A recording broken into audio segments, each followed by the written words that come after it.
मित्रांनो, लाडकी बहीण योजनेअंतर्गत होणारे जे बदल आहे मी शॉर्ट्स व्हिडिओद्वारे तुमच्यापर्यंत पोहोचविलेले आहे आणि यापैकी तुम्ही बऱ्याचपैकी माझ्या व्हिडिओजमध्ये शॉर्ट व्हिडिओमध्ये बघितलेले आहे. आता अजून काही जे बदल आहे मी तुम्हाला या व्हिडिओमध्ये दाखविणार आहोत.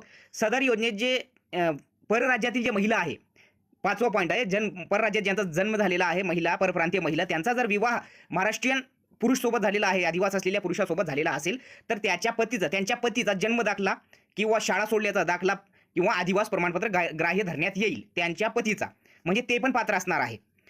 2.5 लाख उत्पन्न दाखला उपलब्ध नसेल तर ज्या कुटुंबाकडे पिवळे व केशरी रेशन कार्ड उपलब्ध असेल त्यांचा उत्पन्नाचा दाखला प्रमाणपत्र, त्यांना उत्पन्नाच्या दाखल्याच्या प्रमाणपत्रातून सूट देण्यात येत आहे. पिवळा किंवा केशरी रंगाचा तुमच्याकडे जर रेशन कार्ड असेल तर. सदर योजनेत कुटुंबातील एका पात्र अविवाद मुद्दा नंबर जे आहे 7 अविवाहित महिलेला सुद्धा या योजनेचा लाभ देण्यात येणार आहे असा उल्लेख झालेला आहे. तर तुम्हाला व्हिडिओ आवडला असेल तर नक्की तुम्ही लाईक, कमेंट आणि शेअर करा आणि जे यासाठी पात्र असेल त्यांच्यापर्यंत नक्कीच